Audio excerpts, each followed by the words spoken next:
Okay, that magic number was 43, and this guy got it. So after e4, we could be entering the Caro-Kann. I like playing both sides of this particular variation. I like the... Oh, okay. my opponent juked me right there. I thought we would be seeing d5. So when I see this advance, d6, and I've seen c6, how will this center be... how will my opponent strike at my center? It'll be e5. So can I take steps to prevent that? I wonder if I could invest in an additional pawn advance with f4. I'll give this a try. And with this, I'll try to get in e5. Might be seeing knight d7, queen c7, all moves, in other words, to facilitate the e5 advance.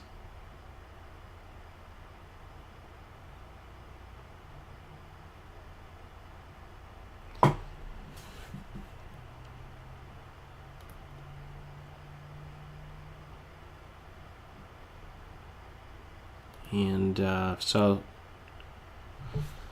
knight f3.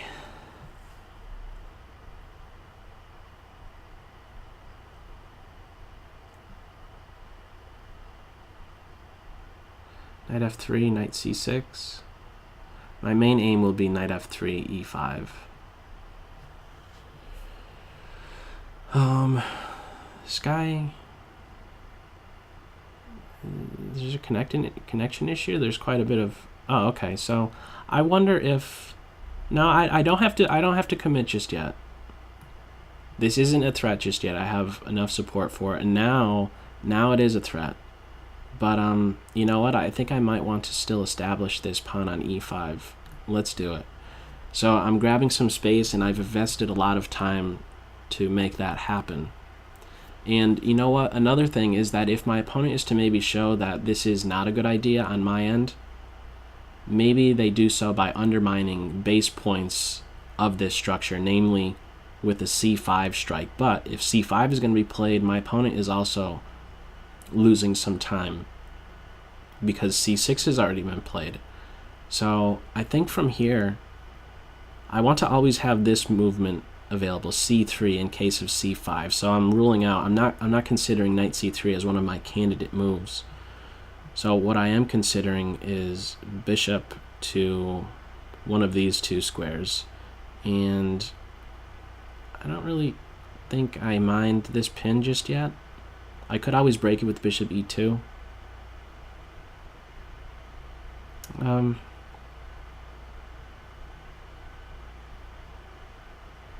I like this. I'm going to castle soon. And bishop here, like if knight h6 to f5, I might want to make sure I get my bishop on e3. And if knight f5, I could tuck my bishop back to f2 in time. I'd like to get my knight on this square. I think that would be a great spot. And again, I don't know if I want to really pivot on c3 in order to do so. So I might go to d2, e4. Once castled, I may question, should I move my bishop first to e3 and then play knight b to d2? Or do I do this right away, knight b to d2 to e4, and only then declare my bishop to the e3 square? We're only about 6 moves in, and both of us have chewed up a lot of time. And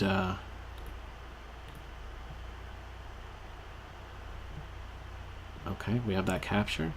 And I capture towards the center. Let's have a good reason not to. This would become all the more purposeful since now there's a half-open f-file. And I can interpret this as really getting what? Let's see, what was going to be my thought on that one? I could, now that this is a half-open f-file, once castled, I'm doing two very good things. Getting my king safe and placing my rook on an active file. So a lot has just been accomplished with that one move. King safety, rook activity. You'll also want to do that in your own games when it comes time to consider kingside, queenside castle. If you could be queenside castling and have that rook placed on an open or half open file, you might want to consider doing that. So I could take him out. and then this would be a hole on f6, and I already have a support point for it, but it is defended by the knight, and it could also be defended by the bishop.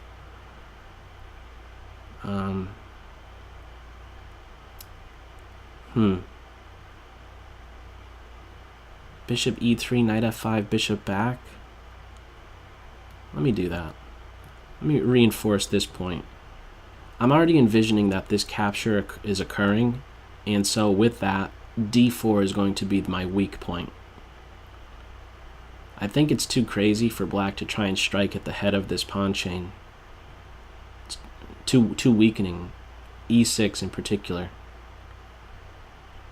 And when we look at time on both ends, as far as who's faster to develop, we're pretty even. Both of us needs a single move before we're fully developed.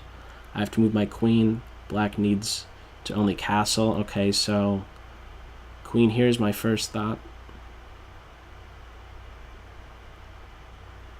Let's go with it.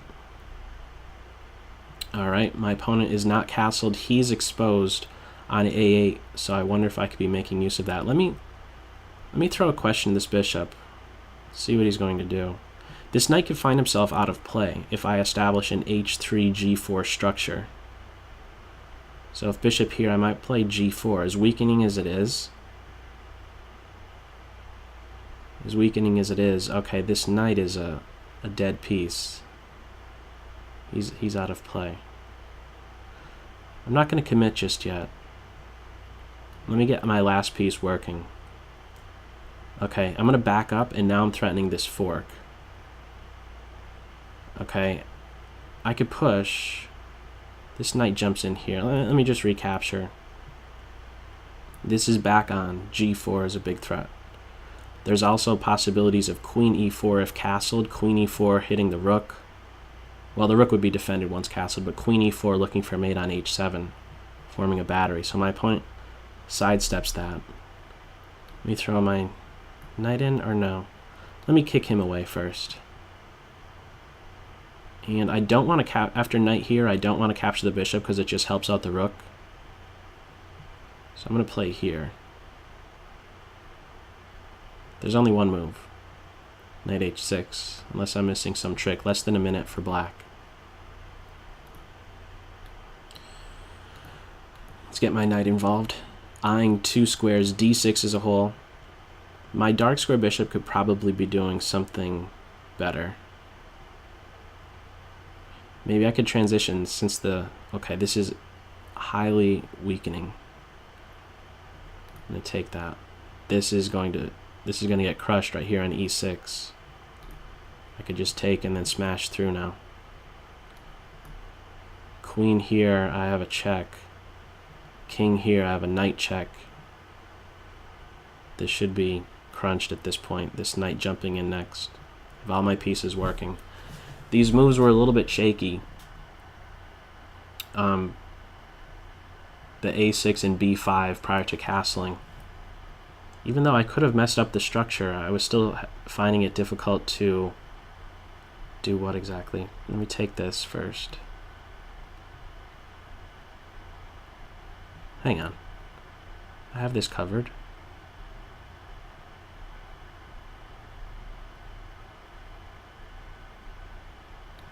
Let's just take here. Knight here to c6 is the big threat.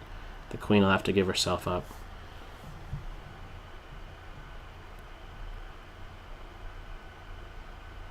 There's no tricks here. Oh, I'm going to give check and then pin the queen with rook, rook to c1. Or if king here, then there'd be a discovered check. All right. Good game, Sokolovic. My quick thought is that actually from this position, okay, I believe I am the better side at this point right here, but my opponent does still have all their pieces out. And this is where I would maybe go with just coming back here or castling and then playing bishop here. I still have the space advantage, and this knight is not so great if you could somehow get him to d5. But let's just go all the way back real quick, beginning of the game, and from your perspective quickly. Maybe turns out to not be a good idea if I'm able to get in e5 successfully. I wonder if you could still just say, you know what, I'm going to play e5 and go with the temporary pawn sack.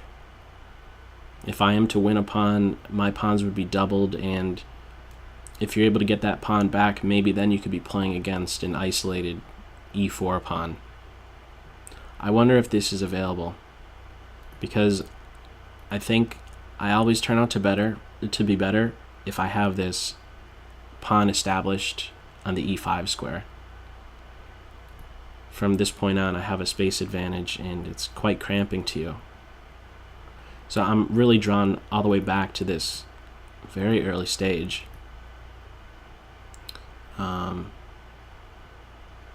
Yeah.